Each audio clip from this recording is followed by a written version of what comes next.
Idioms and phrases, session 3. First one is now and again.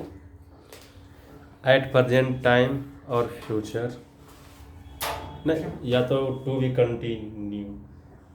अब और तब, मतलब कभी कभार, अब और तब वही, ठीक है। तो बताइए, ऑलवेज तो होगा नहीं, टू बी कंटिन्यू नहीं, एट प्रेजेंट टाइम और फ्यूचर नहीं, ऑकेजनली मतलब कोई अवसर पर जाते हैं। नाउ एंड देन तुम कहेगा कि टहलने जाते हो उधर किसी पार्टिकुलर क्षेत्र में, तो बोलेगा I go now and again. I go now and again.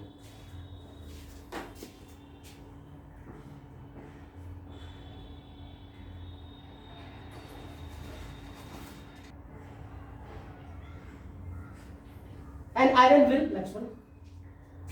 So what will be?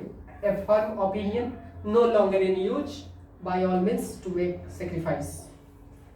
एक दृढ़ शक्ति, आयरन विल का मतलब मजबूत इच्छा शक्ति। एक iron will make sacrifice by all means, no longer in use, a firm opinion मतलब कंफर्म का मतलब सुनिश्चित विचार, ठीक है। तो एक ये होगा। नेक्स्ट सब रिपीटेड है।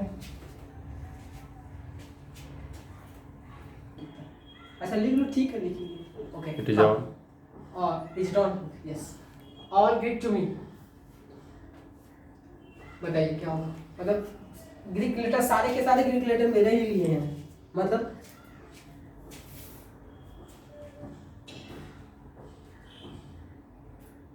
इनकम्प्रेहेंसिबल। हाँ, मतलब ग्रीक वर्ड को तुम समझ नहीं पाते हो, ठीक है। तो मतलब सब मेरे लिए, इसका मतलब क्या होगा? इनकॉम्प्रिहेंसिबल, जिसे समझा ना जा सके। ऑल ग्रीक टू मी, ठीक है। आउट ऑफ डेंजर वगैरह नहीं होगा। नेक्स्ट वन, इन ए पिकल, पिकल का मतलब अचार, यस। क्या होगा? इन ग्रेट पेन, या इन ट्रबल, या इन डीप सॉरो, या फिर इन जुबिलेशन। जुबिलेशन मीन्स अलग, इन ए ट्रबल, हाँ। इन ए ट्रबल होगा इसका। इन ट्रबल, अचार में कोई पड़ जाता है तो मतलब खट्टा मीठा सब उससे समझ में आ जाता है। क्या परेशानी में? In trouble, B option correct. Feather your own nest, मतलब अपने घोंसला में पंख डालना। नेस्ट का मतलब घोंसला, ठीक है। क्या होगा? Make money unfairly, in a competition, और be in a comfortable position. और next one, disturb others in their work.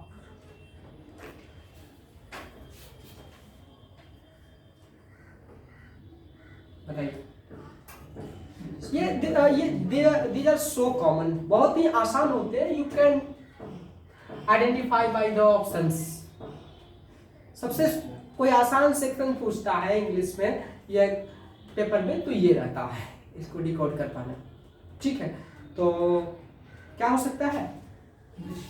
इधर यूर ऑन नेक्स्ट, मतलब पहले देखो disturb others in their work नहीं, be in a comfortable position, ये नहीं, be in A competition, एक प्रतिस्पर्धा जीतने नहीं, मेक मनी अनफेयरली, मतलब गैर तरीके से क्या करना, गैर कानूनी तरीके से या फिर गलत तरीके से पैसा कमाना, धन कमाना, उसी को कहते हैं फीदर यूर ऑन नेस्ट, अपने घोंसले में पंख डालना। तो वो चीज हो सकता है make money unfair, the crux of the matter. The critical point, the intersecting thing, yeah, the unknown point, the lesson. Is it on? Yeah, it is on. Okay. Then tell me. The crux of the matter. Crux miss होता है विवाद। Crux का मतलब होता है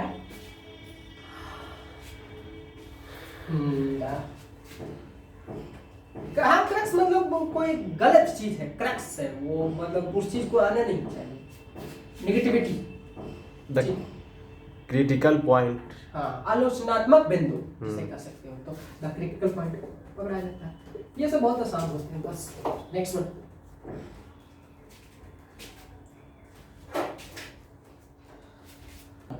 on. Yes, tongue in चिक, in an ironic or insincere way. We may being practical, so you may stop yourself from saying something hurtful. And D, be gusty and speak the क्या था,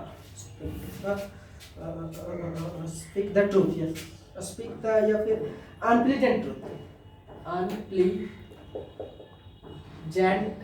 truth, बताइए क्या होगा? यही होगा, be just and speak the unpleasant truth. Tongue in cheek का मतलब होता है गाल में जीभ, नहीं कहता उसका आंत में दांत है, बुद्धि है, ऐसे बोलता है। उसी प्रकार यहाँ पर बोला कि गाल में जीभ है, तो गाल में जीभ है, इसका क्या मतलब होता है? बी गस्टी and speak the unpleasant truth, नहीं ऐसा तो नहीं होता, ये छुपा करके बात कर रहा है, ये खोल दिया पूरा, गस्टी होकर के अनप्लीजेंट बोलना, ठीक है, अनप्लीजेंट ट्रूथ बोलना। Stop yourself from saying somethings, stop yourself नहीं, ऐसा भी नहीं, वो तो कुछ कह ही रहा है, कहाँ है? गाल में जीभ है, जीभ है तो बोलने का काम करेगा, बिंग प्रैक्टिकल नहीं। इन एन आयरनिक और इनसिंसियर वे, मतलब व्यंग करेगा और इनसिंसियर वे में काम करेगा, सिंसियर होकर के नहीं। आयरनिक मतलब व्यंग करने में माहिर है, वो भी गलत तरीके से। I can't think straight, I can't think straight मतलब अब मैं सीधा सोच नहीं सकता, क्या होगा इसका? फेस्ड विथ ए डायलेमा, दुविधा को फेस करना, ठीक है। Accept that the puzzle is too difficult for you, उस चीज को स्वीकार कर लेना कि जो पहेली है तुम्हारे लिए बहुत ज्यादा डिफिकल्ट है, ठीक है।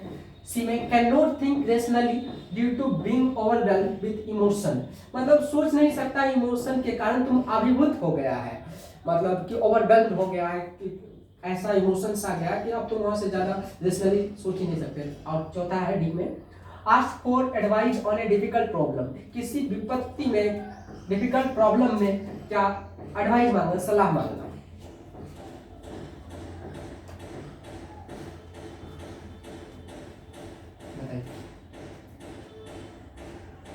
Face with A dilemma, dilemma दुविधा को स्वीकार करना, दुविधा को फेस करना।